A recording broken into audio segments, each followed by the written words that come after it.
been one of them days.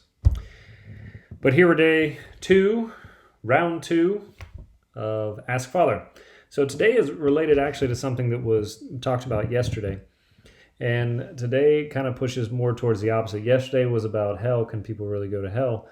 Today, it's kind of the flip side of that question. And some of you have asked about, can a non-believer go to heaven? Some said, can an atheist go to heaven? And this was brought about by an event that happened with Pope Francis. I don't know if you remember, it was a young child who had come up asking about his father and whether his father, who didn't believe in God, would be in heaven. Very, very young child. And in a powerful pastoral way, in the moment, the Monsignor and the Pope kind of embrace the kid and say, God is the one who decides who goes to heaven. And in that moment, trying to allay the fears. Now, some people, and naturally kind of like, whoa, what does this mean? Because we know that Jesus Christ is the way, the truth, and the life. He is the gate, the sheep, as we read recently in the lectionary. He is the way of the sheep. The sheep have to go through him. And so we have to begin to put those together. What does this mean? But there is one piece in what Pope Francis said, and that God decides, is that we always have hope. We always have hope, from the one who commits suicide and ends their lives, to someone who says they don't believe in God, to those who've never heard, and we'll get back to that, who never heard of Christ's name. We always have hope. We pray for those people that in that last moment, all it takes is that split second of saying, what have I done? Or I'm sorry, or Lord, I don't know what to say, but help me in that last. That's all he needs. He just needs that little a contrition of heart. And so that's what our hope is for us as Christians. Now, we say that because we know the qualifications that he is given. He became man in order to save us. That's the point. If Jesus Christ didn't matter as far as salvation, what's the point of his whole salvific work?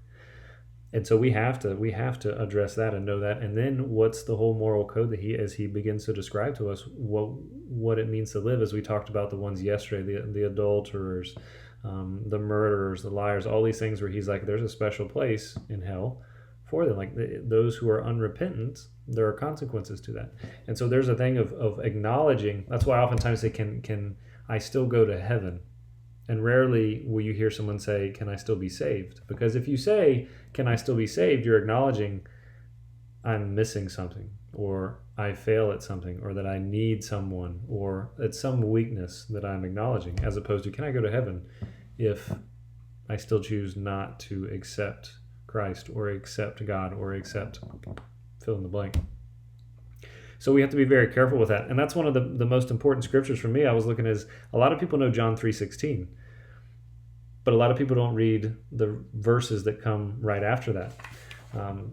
So God, yes, sent his only begotten Son, as we said, into the world so that we may not perish but have everlasting life. That's the point, and which begs the question of, there's something wrong before that without Christ. So he is necessary. But the next part goes something like this: because he didn't send his Son into the world to condemn the world, but that it might be saved through him. Whoever believes in him will not be condemned, but whoever does not believe has already been condemned, because he has not believed in the name of the only Son of God. And this is the verdict, that the light came into the world, but people prefer darkness to light. So this is the idea that something came into the world, I recognize it, I've seen it, I've been exposed to it, but I chose something else. And it says, because their works were evil. For everyone who does wicked things hates light and does not come toward the light, so that his works might not be exposed. But whoever lives the truth comes to the light, so that his works may be clearly seen as done in God. So is just being clear into that, there's a difference between never having been exposed to Christ, being in a tribe in the middle of nowhere that's never heard of Christ. There's a difference between that and someone who lives in America and has always had the gospel proclaimed to them and repeatedly said, no, I'm going to do my own thing. Someone says, no, that doesn't convince me. There's danger there in the soul for that one. We have to be very careful. We have to pray for those. Now, in Vatican II, the question of, can an unbaptized person, can someone who's never heard Christ, can that person be saved?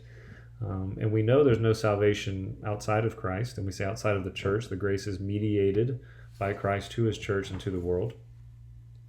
But Lumen Gentium, the document that was written in Vatican II, put it this way. It said, "Those who through no fault of their own do not know the gospel of Christ or his church, but who nevertheless seek God with a sincere heart, and moved by grace, try in their actions to do his will as they know it through the dictates of their conscience, those too may achieve eternal salvation." This is the idea. It's opening the door. For so long, the church won't come down and say something if they're not exactly sure. So that's why the whole idea of limbo back in the day, like, we're not sure. We know Christ said you need baptism and that you need to believe. And how does that play in for these people who don't? Well, we hope in the mercy of God and we leave it to him. It's his decision, yeah. And we hope that an all good and merciful God would take them to himself. But we leave that to him. We stick to what we know. And so what we know is that the door is open, that those who follow the dictates of their conscience and through no fault of their own have never heard the gospel, there's a chance. And we leave that to God and we pray for that and we hope for that.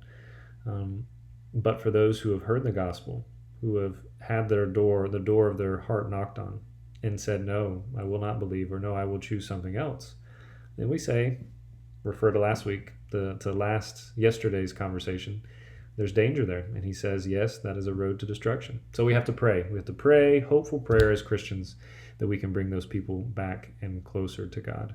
So it's a slippery slope. Mercy, yes. Justice, yes. So we always have to play the two and always reach out and love, but know that we will reap the consequences of our actions. So hopefully there's some fodder to think about in that, hopefully somewhat helpful. And hopefully the Catechism reference and the Lumen Gentium reference and the scriptural reference can give some light to those. All right, we'll see you tomorrow for your next question at 5 o'clock.